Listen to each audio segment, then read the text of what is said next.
नमस्कार, एक और कहानी के साथ स्वागत है आपका कहानियों के सफ़र में। आज की कहानी का नाम है भाई जैसा। ये अकबर बीरबल की ही कहानी है और चलिए कहानी शुरू करते हैं। अकबर बादशाह जब छोटे थे तभी उनकी माँ का देहांत हो गया था। तब एक दासी ने उन्हें पाला था। दासी ने जब उन्हें पाला तब अकबर दूध मुहे थे, तो दासी ने उन्हें दूध पिलाना भी स्वीकार किया। दासी का भी अकबर के ही उम्र का एक बेटा था, तो ऐसे में दोनों बेटों को वो दूध पिलाती थी। इस वजह से वो दोनों एक ही माँ से पले हुए बच्चे हो गए थे। उनमें भाई जैसा प्रेम था। समय के साथ साथ वो बड़े हुए, दोनों में मित्रता भी हुई, तो अब वो दोनों मित्र और भाई दोनों बन चुके थे। समय बीता, अकबर बड़े हुए। बड़े होने के साथ अकबर अपनी प्रतिभा के बल पे और अपने पिताजी के दिए राज्य के बल पर राजा बने। राजा बनने के साथ उन्होंने नई नई लड़ाइयाँ लड़ी, नई नई विजय की, तो उनका साम्राज्य बढ़ा और उनकी धन दौलत सम्मान में बहुत वृद्धि हुई। वहीं उनका भाई जिसका नाम आसफ था, वह अच्छी संगति में नहीं पड़ पाया। वह दरबार में भी नहीं था, वह अपने ही क्षेत्र में रहा और उसकी संगति ऐसे लोगों से हो गई थी जो कि जुआ खेलते थे, जिनके जो पैसे कमाने के साधन हैं, जो पैसे कमाने के तरीके हैं, उनमें मन ना लग के छोटी मोटी समय व्यतीत करने की गतिविधियां, उन सब में वो व्यतीत करता था।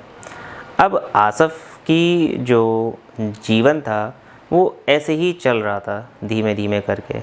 इस वजह से उसके जीवन में कठिनाइयाँ आना प्रारंभ हो गई। एक स्थिति ऐसी आ गई कि आसफ़ के पास धन दौलत ही नहीं बची, खाने के लिए लाले पड़ने लगे। तो इस वजह से अब आसफ़ को अपने भाई की याद आई। वह अकबर के पास जाता है। जब वह अकबर से मिलता है तो अकबर अपने भाई को देखकर बहुत खुश होता है। वह उसे गले लगाता है और उसके आने का फिर प्रयोजन पूछता है कि आखिर किस वजह से आसफ़ उनके पास आया।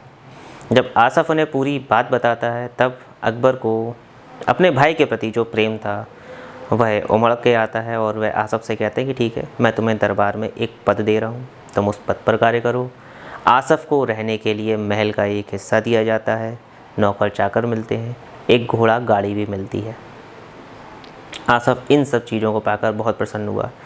हालांकि उसकी जो इन सबको पाने की जो एक हैसियत थी और एक जो उसके अंदर काबिलियत होनी चाहिए वो नहीं थी, लेकिन फिर भी आसफ़ को अकबर के भाई होने का ये फ़ायदा मिला। आसफ़ अब मज़े से रहने लगा, ऐशो आराम का जो जीवन था उसे व्यतीत कर रहा था। अपने पद पर रहते हुए कार्य भी करता था, लेकिन अकबर ने उसे पद ही ऐसा दिया था जिसमें कोई विशेष कार्य ना रहे, एक आम जो कार्य होते हैं वह करता रहे। आसफ़ यह सब करते करते दरबार में रहते रहते अन्य लोगों से उसकी बातचीत हुई। अकबर का भाई होने की वजह से लोग उसे सम्मान की दृष्टि से भी देखते थे, उसे सम्मान भी देते थे। आसफ़ को धीमे धीमे ऐसा लगने लगा कि वह भी कोई ना कोई योग्यता रखता है। समय के साथ उसमें आना, ये सारी बातें आना भी स्वाभाविक था क्योंकि अकबर का भाई था। अब समय आगे बढ़ता है, आसफ़ से अकबर समय समय पर मिलते हैं। अब एक लंबा समय होने के बाद अकबर आसफ़ से मिलकर कहते हैं कि भाई आसफ़, बताओ क्या तुमको कोई समस्या है और तुम्हें यहाँ कैसा लगता है। तो आसफ़ यही कहता है कि महाराज, अब मेरे पास धन दौलत ऐशो आराम सब कुछ है, इसके साथ साथ मुझे आप जैसा भाई मिला जो मुझे पूरा सम्मान देता है। ऐसे में मुझे और किसी चीज़ की ज़रूरत नहीं है। वह अदब से सिर झुकाता है, सम्मान प्रदर्शित करता है, लेकिन उसके चेहरे पर कोई भाव थे कि ऐसे कि वह कुछ कहना चाहता है लेकिन कह नहीं पा रहा। अकबर इस भाव को समझ जाता है। अकबर फिर पूछते हैं, अच्छा तुम यह बताओ और किसी चीज़ की दरकार हो तो मुझे बताओ। आसफ़ हल्का सा मुस्कुराता है, वह कहने में हिचकिचा रहा था। अकबर उससे कहते हैं, अगर कोई बात है तो बताओ, मैं तुम्हारी उस बात को भी सुनूंगा और अगर कुछ हो सकेगा तो वह भी करते हैं। तब आसफ़ कहता है कि जापना, आपने मुझे सब कुछ तो दे दिया, लेकिन अब मुझे आप ही के पास बीरबल जैसा एक योग्य मंत्री जो आपके पास है वैसा ही मुझे भी चाहिए। अकबर आसिफ की बात सुनते हैं, बीरबल को अपने पास बुलाते हैं और बीरबल से कहते हैं कि बीरबल, तुम आसिफ को तो जानते ही हो, अब इसे तुम्हारे जैसा ही एक मंत्री चाहिए जो योग्य हो, बुद्धिमान हो, वाकपटु हो, ये सारी उसमें खूबियाँ हो, और हाँ, इस बात का भी ध्यान रखना कि वो तुम्हारे जैसा ही हो। बीरबल आश्चर्य से जहाँपना को देखकर पहले तो कहते हैं जी हुजूर, फिर थोड़ी देर के बाद वह कहते हैं जहाँपना, क्या आपको सच में मेरे जैसा एक व्यक्ति चाहिए जो कि आसिफ के लिए मंत्री का कार्य कर सके?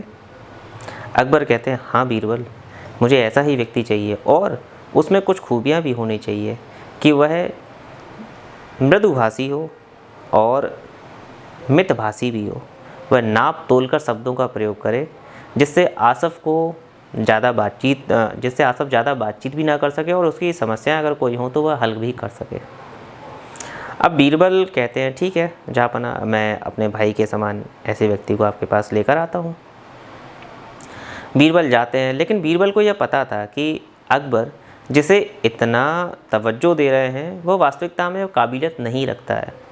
लेकिन अकबर बादशाह ने कहा तो था ही कि बीरबल मुझे तुम्हारे जैसा ही चाहिए, तो बीरबल समझ नहीं पाते और वो यह भी सोचते हैं कि हो सकता है कि अकबर बादशाह शायद अब गलती कर रहे हैं। लेकिन महाराज को स्पष्ट तौर पर यह कहना कि आप गलती कर रहे हैं यह उनकी सम्मान में भी एक कहीं ना कहीं चूक है, सम्मान में कहीं ना कहीं कमी को दर्शाता है। तो बीरबल यही सब सोचते हुए जा रहे थे, अचानक से उन्हें गौशाला के पास गुजरते हुए गाय की रवाने की आवाज़ आती है। बीरबल तुरंत रुक जाते हैं। अब बीरबल याद करते हैं अकबर बादशाह ने क्या कहा था। अकबर बादशाह ने कहा था कि बीरबल एक ऐसा व्यक्ति जो एक अपने भाई जैसे को ढूंढो, व्यक्ति नहीं अपने भाई जैसे को ढूंढो जो कम बोले और उतना ही बोले जो कि ज़रूरी हो। बीरबल तुरंत जाते हैं, गौशाला से एक सांड पकड़ लाते हैं, अगले दिन उसे ले जाते हैं जहाँपना के पास और कहते हैं जहाँपना देखिए मैंने आपकी समस्या का समाधान कर दिया। यह तो अकबर उसे देख कर कहते हैं यह तो सांड है, यह क्यों ले आए बीरबल? बीरबल कहते हैं जहाँपना आपने मुझसे कहा था कि जैसे आप और आसिफ ने एक ही माँ का दूध पिया है तो भाई जैसा है, ऐसे ही ये सांड और मैं दोनों ने एक ही माता गाय का दूध पिया है, इसलिए यह मेरे भी भाई जैसा है। और जहाँपना सबसे अच्छी बात तो यह है कि यह सांड जिस भाषा में बात करता है, अगर इसकी भाषा को कोई व्यक्ति समझ सकता है तो यह सांड उसे बहुत अच्छी सलाह देता है। तो मेरे भाई जैसा तो यह सांड है और यह सांड आप आसिफ को दे सकते हो। तो अकबर तुरंत समझ जाते हैं बीरबल क्या कहना चाह रहे थे।